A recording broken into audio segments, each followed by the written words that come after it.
Many years ago, I read where Napoleon Hill pointed out that the imagination is the most marvelous, miraculous, inconceivably powerful force that the world has ever known. And you know, the average individual uses the imagination, if they use it at all, against themselves. They imagine what they don't want. They imagine problems coming. Let's begin to use our imagination the way God meant it to be used. It's the greatest creative faculty that we possess, and we can build anything we want with it. I want you to wander around your home or possibly your office and take a look at all of the conveniences that you have there that you didn't have, let's say, 2 years, 5 years, 10 years ago, 25 years ago.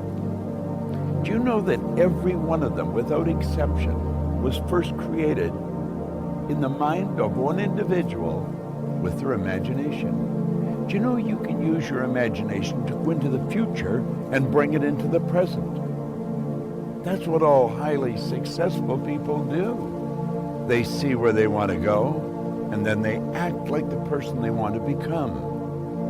It was William James from Harvard's advice. He says it's the actor's technique. Act like the person you want to become. How do you do that? Well, you use your imagination, of course.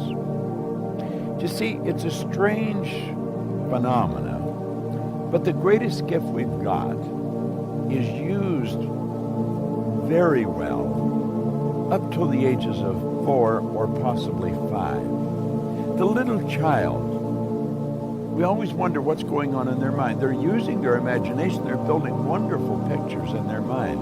But then they get to school, and wham, like that, it comes to an abrupt halt. It's called not paying attention. Daydreaming.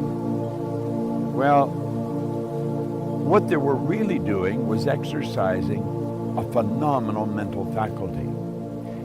You see, we can see, hear, smell, taste, touch. They're for our physical benefit.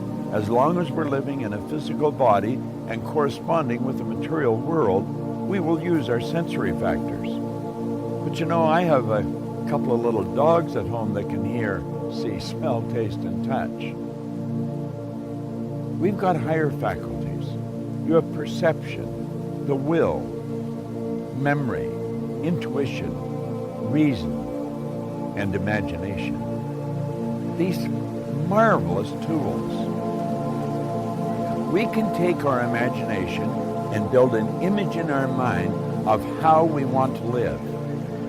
Block out what's going now. Don't let your present results have anything to do with this. Just what you want. And it's with your imagination that you will build it. Everything that we have, the camera that I'm speaking to right now, was first created in the mind of one individual. Think of how our world's changed. You see, we were gifted with these higher faculties. We're God's highest form of creation. We were created in God's image. We were given creative faculties to use. And you know, they're only used by 2 or 3% of the population. It's almost inconceivable that people would wander around with so much power and potential and squander it. See, the average person literally tiptoes through life, hoping they make it safely to death. It's such a shame, and it doesn't have to be that way. I think we have giant corporations and little wee creative departments. And the primary reason for that is the average individual really does not believe that they're creative. Now think. Everyone's creative, and no one is more creative than another. It's just that some have chosen to use their creative faculties to a greater degree than others. Imagination, your imagination. What do you want? How do you really want to live? Build the picture in your mind. There's a power that is flowing to and through you. A creative, unadulterated power. It can be photographed leaving your body. Way back in the 30s, Semyon Kirlian, the Russian photographer, perfected a form of photography where you can actually photograph a person's body and you will see the energy glowing from them. Well, that energy flows into your mind. And it's the images you build in your mind that's going to dictate the vibration that this instrument you're living in is in. And the vibration on a conscious level is called feeling. Make certain that you exercise your imagination daily. Build beautiful images in your mind of how you want to live, and then hold those pictures there and live that way. The imagination, the greatest nation in the world, the imagination. You've got one. It's a marvelous creative tool. It deals with the invisible side of your personality. You see, no one will ever really see you. They'll only see your body, and they'll see you the great work that you do. Make certain that your work is great work.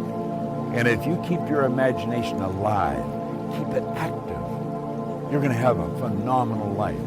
You know, life can get better every day, and it will get better every day through the proper use of your imagination. What a wonderful idea. This is Bob Proctor.